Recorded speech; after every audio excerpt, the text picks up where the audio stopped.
HSC 2024-এর সুপ্রিয় শিক্ষার্থীদের স্বাগত জানাচ্ছি আমাদের এই সাজেশন ভিত্তিক আজকের এই আলোচনায়।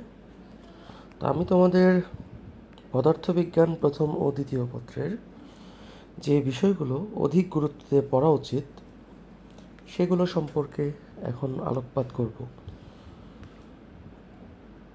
তোমাদের পুনর্বিন্যাসকৃত পাঠ্যসূচিতে মোট 14টি অধ্যায় থাকলেও এর মধ্যে কিছু অধ্যায়ে বেশ কিছু টপিক বাদ দেওয়া হয়েছে। আমাদের আজকের এই আলোচনার মূল উদ্দেশ্য হচ্ছে তোমাকে একটি সাজেশনে আবদ্ধ না করে বরং গুরুত্বপূর্ণ বিষয়গুলো অধিকতর যত্ন সহকারে পড়ার জন্য উদ্বুদ্ধ করা। বইয়ের একটি ওয়ার্ডও গুরুত্বপূর্ণ, একটি ওয়ার্ড থেকে একটি এমসিকিউ আসতে পারে এবং একটি নাম্বারও তোমার ভর্তি পরীক্ষায় অংশগ্রহণের জন্য বাধা হয়ে দাঁড়াতে পারে। এজন্য কোনো অংশ বাদ না দিয়ে গুরুত্বপূর্ণ অংশগুলোকে একটু কেয়ারফুলি করে নিজের প্রিপারেশনকে শানিত করো, এটি তোমাদের প্রতি আহ্বান। তো আমাদের পদার্থবিজ্ঞান প্রথম পত্রের প্রথম যে অধ্যায়টি এটি হচ্ছে ভেক্টর। ভেক্টরে 3টি গুরুত্বপূর্ণ অংশ আছে, যার মধ্যে একটি হচ্ছে ভেক্টরের যোগ বিয়োগ জ্যামিতিক নিয়ম, যেখানে আমরা সামান্তরিক সূত্র পড়ি, এবং এই অংশে সবচেয়ে ইম্পর্ট্যান্ট হচ্ছে নদী ও নৌকা। তো আমরা রিসেন্ট ইয়ারগুলোতে দেখেছি এই টপিকটি থেকে অনেক প্রশ্নই আমাদের কমন এসেছে। সবচেয়ে কোয়ালিটিফুল প্রশ্ন ময়মনসিংহ বোর্ড 2023-এ যেটা এসেছিল, এই প্রশ্নটা তোমরা সর্বনিম্ন সময় এবং সর্বনিম্ন দূরত্বে নদী পার হতে কী ব্যবস্থা নিতে হবে সেটি চর্চা করতে পারো। এরপর দ্বিতীয় গুরুত্বপূর্ণ টপিকটি হচ্ছে ভেক্টরের ডট গুণ এবং ক্রস গুণ, অর্থাৎ ভেক্টর গুণের নিয়ম। এই নিয়মগুলো তোমাদের খুবই গুরুত্বের সাথে দেখতে হবে। এখানে কিছু ভেক্টরের বীজগাণিতিক নিয়মকানুনও দেখবে, যেমন দুটি ভেক্টর সমকোণী ত্রিভুজ গঠন করে কিনা, দুটি ভেক্টরের মধ্যবর্তী কোণ নির্ণয়, দুটি ভেক্টর দেওয়া থাকলে সামান্তরিক বা ত্রিভুজের ক্ষেত্রফল নির্ণয় এবং এদের বিভিন্ন দিকে একক ভেক্টর নির্ণয় ইত্যাদি। এমসিকিউর জন্য ডট গুণ ক্রস গুণ সেকশনটা অতি গুরুত্বপূর্ণ। এর মধ্যে এম এর মান কত হলে ভেক্টরটি সমান্তরাল হবে নাকি ভেক্টরটি পরস্পর লম্ব হবে দুটি, সেটি একটু গুরুত্ব দিয়ে দেখতে পারো। তবে আমার কাছে এখানে একটি আন্ডারডগ টপিক হিসাবে লাগছে ভেক্টর অপারেটরের ব্যবহার, ম্যাক্সওয়েলের ইকুয়েশনের ল্যাঙ্গুয়েজ, গ্রেডিয়েন্ট, ডাইভারজেন্স এবং কার্ল।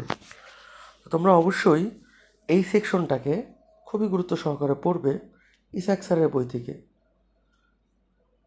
তো সেখানে আর্টিকেল এবং অঙ্কগুলো উদাহরণ থেকে করে নিলে তোমাদের একটি স্পষ্ট ধারণা সৃষ্টি হবে এবং এই টপিক থেকে যদি প্রশ্ন আসে তোমরা সেটাকে ডিফেন্ড করতে পারবে।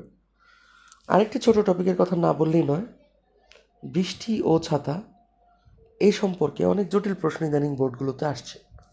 সো ওই গতানুগতিক প্রশ্নগুলোতে আবদ্ধ না থেকে এটি থেকে তোমাদের যদি আনসার করার ইচ্ছা থাকে তো এটাকে অবশ্যই বিস্তারিত পড়বে। রাজশাহী 19-এ একটি অতি ক্রিটিক্যাল অঙ্ক ছিল, এটাকে ট্রাই করে দেখতে পারো, যাদের কঠিন লাগবে তাদের প্রয়োজন নেই। নিউটনিয়ান বলবিদ্যা 2 সেট প্রশ্ন আসার মতো একটি অধ্যায়, যার মধ্যে একটি সেট আসবে আমাদের কেন্দ্রমুখী বল ও রাস্তার ব্যাংকিং থেকে। তো এটা তোমাদের জন্য সবচেয়ে ইম্পর্টেন্ট টপিক এবং এটিকে কোনোভাবেই হেলাফেলা করবে না। রাস্তার ব্যাংকিংয়ের সকল বোর্ড কোশ্চেন ঘর্ষণ এর সাথে রিলেটেড আছে। এই ধরনের প্রশ্নগুলো যেমন বরিশাল বোর্ড 2022 এবং যশোর বোর্ড 2021 ইত্যাদি এক্সেপশনাল প্রশ্ন এবং কলেজের টেস্ট পরীক্ষার প্রশ্নগুলো পড়লে এই জায়গাটি থেকে তোমরা একটি সেট কমন পেতে পারো, যে কোনো বোর্ডের জন্যই প্রযোজ্য। অন্যদিকে এই অধ্যায়ে আরও কিছু গুরুত্বপূর্ণ প্রশ্ন আছে, যেমন আমরা জড়তার ভ্রামক এবং এর সাথে রিলেটেড যে রাশিগুলো, যেমন কৌণিক ভরবেগ, টর্ক, কৌণিক সরণ, কৌণিক বেগ এবং কৌণিক ত্বরণ এবং কৌণিক গতিশক্তি, এই বিষয়গুলো অবশ্যই মনোযোগ সহকারে দেখব। জড়তার ভ্রামকের সূত্রগুলো মনে রাখতে হবে এবং সেগুলোকে এই বিষয়গুলোর সাথে কৌণিক ভরবেগ সংক্রান্ত রাশিমালার যে রাশিগুলো আছে, কৌণিক সরণ বেগ ত্বরণ, সেগুলোর সাথে ফিউজ করে আমাদের টর্ক, কৌণিক গতিশক্তি সেগুলোকেও ডিফেন্ড করতে হবে। এগুলো খুবই সংযুক্ত টপিক। আর এই সেকশনটা থেকে আমরা খুব একটা সৃজনশীল দেখিনি। এটা এমসিকিউর জন্য খুবই ইম্পর্টেন্ট। নিউটনের গতির প্রথম, দ্বিতীয় এবং তৃতীয় সূত্র, নৌকার গুণ টানা, বন্দুকের গুলি ছোড়ার এমসিকিউ, মহাকাশযানের যে অঙ্কগুলো, রকেট সংক্রান্ত, ভরবেগের নিত্যতার ধারণ এবং সংরক্ষণশীলতা যাচাই, এই বিষয়গুলো এমসিকিউর জন্য অতি গুরুত্বপূর্ণ। এখানে আমরা শাহজাহান তপন স্যারের বইয়ের এমসিকিউগুলো পড়ে নিলে একটি স্পষ্ট ধারণা পেয়ে যাব। ক, খ এবং গ গুচ্ছে তোমরা এই এমসিকিউগুলো পেয়ে যাবে। আরেকটি ছোট টপিক যেটি সম্বন্ধে আলোচনা না করলেই নয়, সেটি হচ্ছে আমাদের সংঘর্ষ। সংঘর্ষ দুই প্রকার তোমরা জানো, স্থিতিস্থাপক এবং অস্থিতিস্থাপক সংঘর্ষ। এদের মধ্যে পার্থক্য হচ্ছে গতিশক্তি তারা সংরক্ষণ করে কিনা সেটিকে যাচাই করতে হয়। এবং বুয়েট 17 একটি অঙ্ক আছে স্থিতিস্থাপক সংঘর্ষ নিয়ে, সেটিকেও তোমরা দেখতে পারো। পঞ্চম অধ্যায় কাজ ক্ষমতা শক্তি। এখানে প্রচুর ভেরিয়েশনের অঙ্ক পাওয়া যায়। কাজের মধ্যে অনেকগুলো অঙ্ক আছে, যেমন একটি বস্তুকে উপরে উঠাতে কাজ, সামনে নিতে কাজ, তারপরে হচ্ছে মধ্যবর্তী কোণ দেওয়া থাকলে W=F(s) cos θ দিয়ে কাজ বের করা। আনত তল অতি গুরুত্বপূর্ণ একটি বিষয়। এই আনত তল সংক্রান্ত সকল সমস্যা তোমাদের সমাধান করতে হবে। এবং কি লিফটে একটি বস্তুকে উপরে ওঠানো এবং নিচে নামানোর জন্য কৃত কাজটা আমাদের জন্য গুরুত্বপূর্ণ। তো কাজ রিলেটেড সম্পূর্ণ অঙ্কগুলো তোমাদের করতে হবে এবং ব্লক তুলতে কৃত কাজ, ভরকেন্দ্রের সরঞ্জনিত কারণে কৃত কাজ, এইসব বিষয়েও সিকিউ এমসিকিউর জন্য স্পষ্ট ধারণা রাখতে হবে। কাজের পর এখানে আমাদের শক্তির নিত্যতা নিয়ে পড়াশোনা করতে হয়। তোমরা এখানে পরন্ত বস্তুর শক্তির নিত্যতা, সরল দোলকের শক্তির নিত্যতা যেটা খুবই গুরুত্বপূর্ণ, এবং আনত তলের শক্তির নিত্যতা, তিনটি বিষয়ে মনোযোগ দিয়ে পড়বে। ক্ষমতার মধ্যে পাম্পের ক্ষমতা এবং কর্মদক্ষতা রিলেটেড কঠিন অঙ্কগুলো তোমাদের চর্চা করতে হবে। কুয়া পূর্ণ থাকতে পারে, অর্ধেক পানি পূর্ণ থাকতে পারে, কুয়ার আকৃতি চৌবাচ্চা আকৃতির হতে পারে এবং এটাকে তোমার ছাদেও তুলতে হইতে পারে। তো সব মিলিয়ে কুয়ার অঙ্ক মানে তোমার জন্য আরও একটি সম্ভাব্য সেট, যেটাকে অত্যন্ত মনোযোগ দিয়ে করতে হবে। ষষ্ঠ অধ্যায় মহাকর্ষ ও বিকর্ষ, যেখানে আমরা এই পরন্ত বস্তুর গ্যালিলিও সূত্র থেকে এমসিকিউ চর্চা করব, নিউটনের সূত্র থেকে এমসিকিউ এবং সিকিউ চর্চা করব। এখানে দু একটি সিকিউ রিসেন্ট ইয়ারেও এসেছে, এবং কেপলারের সূত্রের যে আমরা ব্যবহারটা দেখি সেখান থেকে ছোটোখাটো দু একটি এমসিকিউ বা কুমিল্লা বোর্ড 16 যে সিকিউ সেগুলো আসতে পারে। তো এই সেকশনটা মূলত আমার কাছে এমসিকিউর জন্য গুরুত্বপূর্ণ লাগে। তারপর তোমরা পড়বে অভিকর্ষ ত্বরণ এবং এর পরিবর্তন, যেটা অতি গুরুত্বপূর্ণ বিষয়। অভিকর্ষ ত্বরণের পরিবর্তন উচ্চতা গভীরতার জন্য, আকার আকৃতির জন্য, আহ্নিক গতির জন্য খুবই গুরুত্বপূর্ণ সেকশন। এখান থেকে তুমি একটি সম্ভাব্য একটি সিকিউ সেট আশা করতে পারো। মহাকর্ষীয় প্রাবল্য বিভব একটি লেস ইম্পর্ট্যান্ট, বাট রিসেন্ট ইয়ারে বেশ কিছু প্রশ্ন আসছে, তো তোমরা এই বোর্ড প্রশ্নগুলো অবশ্যই চর্চা করবে। এবং এই অধ্যায়ের আরও একটি গুরুত্বপূর্ণ সেকশন হচ্ছে এটি, যে কৃত্রিম উপগ্রহের মাধ্যমে যোগাযোগ স্থাপন, ভূস্থির উপগ্রহ এবং এই সংক্রান্ত রাশিমালা। এখানে পর্যায়কাল, বেগ, উচ্চতা এইসব খুব ভালোভাবে চর্চা করতে যেতে হবে।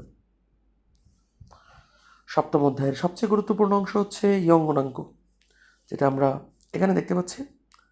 সো এখান থেকে তুমি একটা গ বা ঘ নাম্বার প্রশ্ন আশা করতে পারো।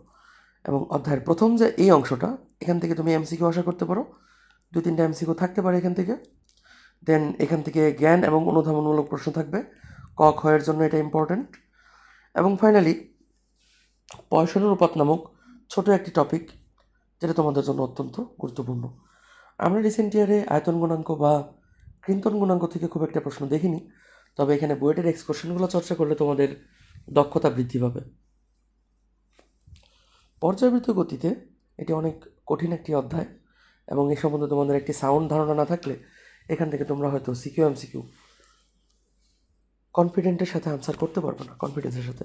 তো এখন এখান থেকে সবচেয়ে গুরুত্বপূর্ণ যে সেকশনটা আমি আলোচনা করি বরাবরই, এটি হচ্ছে পাহাড়ের উচ্চতা নির্ণয়, সরল দোলকের গতির ব্যবহার, এবং এখান থেকে যে পাহাড়ের উচ্চতা বের করা, এই অঙ্কটা তোমাদের জন্য আসতে পারে, খুবই ইম্পর্ট্যান্ট।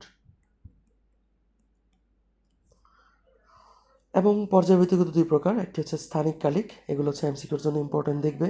পর্যায়বৃত্ত গতির সাথে related X, V, A, U, K, E, T, F, delta, এই ধরনের যে রাশিগুলো আছে, অর্থাৎ সিম্পল হারমোনিক মোশনে তোমাদের যে বিষয়গুলো ক্লাসে মনোযোগ দিয়ে পড়ানো হয়েছে, সেগুলো চর্চা করলে তুমি একটি সিকিউ সেট আশা করতে পারো। তো আমরা এই অধ্যায় থেকেও দুটি সেট সম্ভাব্য দিয়ে থাকি, দুটি সেট না হলেও দুইটা সেটের সাথে এই অধ্যায়ের বেসিক রিলেটেড থাকবে। আদর্শ গ্যাসের মধ্যে আমরা আদর্শ গ্যাসের যে সূত্রগুলো আছে, যেমন বয়েলের সূত্র, এই বয়েলের সূত্র থেকে আমরা হ্রদের গভীরতা নির্ণয়ের অঙ্কগুলো করব। তারপর পিভিআরটি রিলেটেড সমীকরণটি, গ্যাসের গতিতত্ত্ব নিয়ে পড়াশোনা করব, সিআরএমএস, গতিশক্তি, গড় মুক্ত পথ, এই সেকশনটা থেকে সিকিউ এমসিকিউ দুটি আসতে পারে, সো এটাকে স্কিপ করা উচিত হবে না। শিশিরাঙ্ক এবং আপেক্ষিক আর্দ্রতা খুবই গুরুত্বপূর্ণ একটি টপিক, এখানে তোমরা ইসাক স্যারের বইয়ের 10.5-এর অঙ্কগুলো করে নিতে পারো। এই ছিল প্রথম পত্রের সাজেশন ভিত্তিক আলোচনা। কোনো অংশই অগুরুত্বপূর্ণ নয়, তবে আলোচনার যে বিষয়গুলো, এগুলো তোমার একটু বেশি করে পড়তে হবে। তো এই পর্যন্তই শেষ করছি। দ্বিতীয় পত্রের সাজেশন নিয়ে এরপরের ভিডিওতে তোমাদের সাথে দেখা হচ্ছে। টাইম ফিজিক্স এইচএসসিএন অ্যাডমিশনের সাথে থাকার জন্য সবাইকে ধন্যবাদ। আমি এফএইচ রাব্বি, যে কোনো প্রয়োজনে আমাকে অনলাইনে নক করবে। তোমাদের জন্য শুভকামনা, ধন্যবাদ সবাইকে।